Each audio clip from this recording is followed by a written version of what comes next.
What is up everyone? Welcome sa isa na namang reaction video, sa isa na namang episode ng Maria Clara at Ibarra. Matutuloy pa kaya ang collaboration nila Elias at Ibarra? At ano na naman kayang pag-iepal ang gagawin ni Tony Clay sa ating telenovela? Ay, huwag na natin panoorin. Ay, huwag na natin patagalin. Panoorin na natin.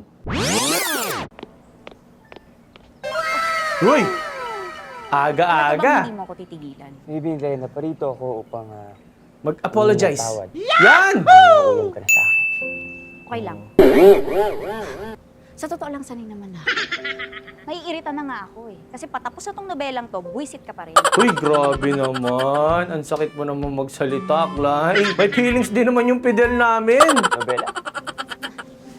Ikaw pala yung bagong napagsabihan ko na ano. Kahit naman mo pa Juliet ako nang sabi na kayo ay mga tauhan lang sa isang libro at ako'y napasok lang rito. Kaya imposible akong magkajowa. Mauna na ako, I have an important thing to attend to. Babu.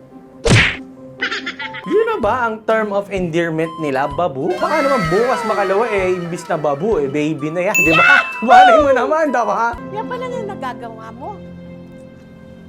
Pwede ba? Bilisan niyo ang kupad-kupad mo. Wala ka pala kay Anding Kung si Anding yan, tapos na yan, kahapon pa. Di ba? Pinaplano nyo pa lang, nakahain na. Paumanhin ho, Tia. Ngunit, sa amin na lang ho yan ni Chrysostom. Secret! Tablado ka, tiya. Bueno, ang maigi siguro ikaw ay maligo na at papahanda ko kay Andeng ang isusutin. Andeng! Doña Isabel, umalis po si Anteng kanina.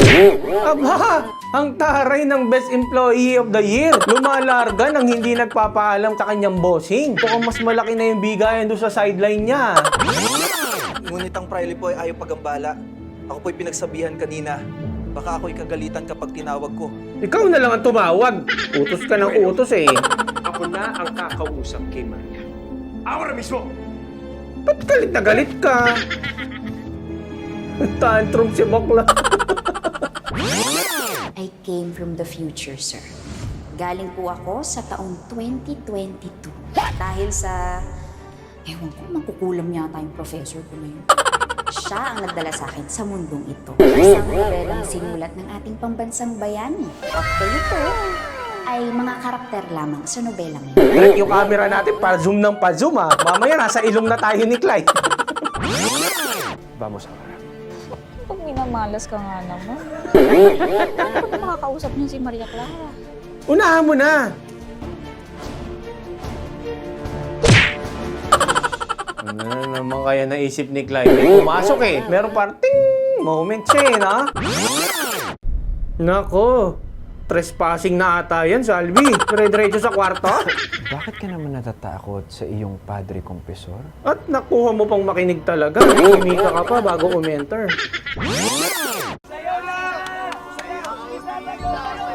Uy!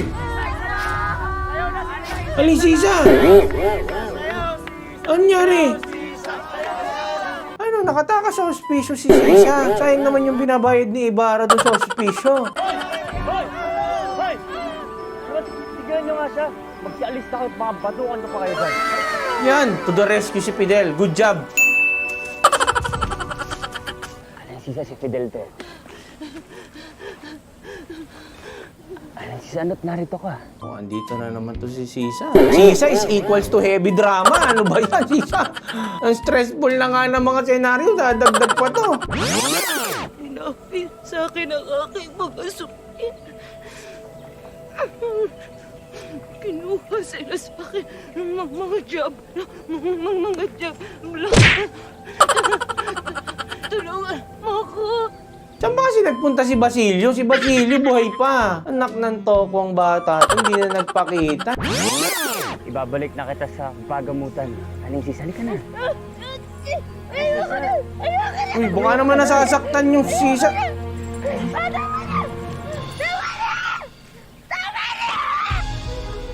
Aling Sisa, halika na.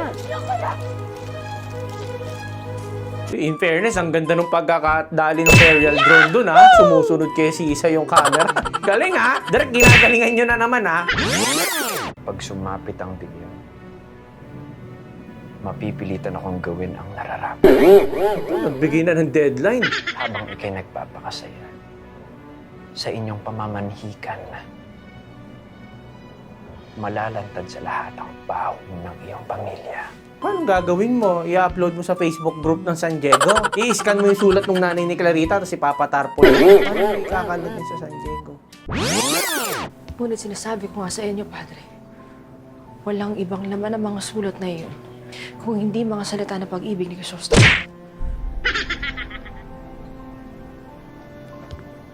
Hanggang alas 6 ng gabi. Oh my gosh. Tia Isabel, nasaan ka ba? Kung kailan naman kailangan ng bumomonitor sa kausap ni Clarita, saka ka naman umalis. Gracias. Maria. Sarpaper ka tinong mukha nito eh. Kabuisit. Nanira lang ng araw eh, no? Dapat dyan, mag-double lock ka nga, Clarita. Wala ka ba pambili ng double lock? Kamusta ka ba? Hindi ko kaya. Eto, stress. Nalulunod ang iyong nobyo at ang iyong pamilya. Sinong iyong unang ililigtas? May pakwiz pa. Nangangamusta lang si Clay eh. Nagpakwiz ka pa. Ang iyong nobyo? Ang iyong pamilya? Both. Siyempre, uunahin ko pamilya ko. Ito na ang aking maging kasagutan. So, idadrop mo si Ibarra. Ang sa aking pamilya. Sasabihin mo sa akin na sana mapatawad niya ako. Mapatawad saan? Senyorita, nininervyos ako sa'yo. Ano ba talagang nangyayari? Sige na. Maris ka na, Clay. Oh, ano, Clay, pupunta-punta ka pa kasi. Kung hindi ka na lang pumunta dyan at hinayaan mo na lang matuloy yung pamamanhikan, bida-bida ka eh, ayan tuloy.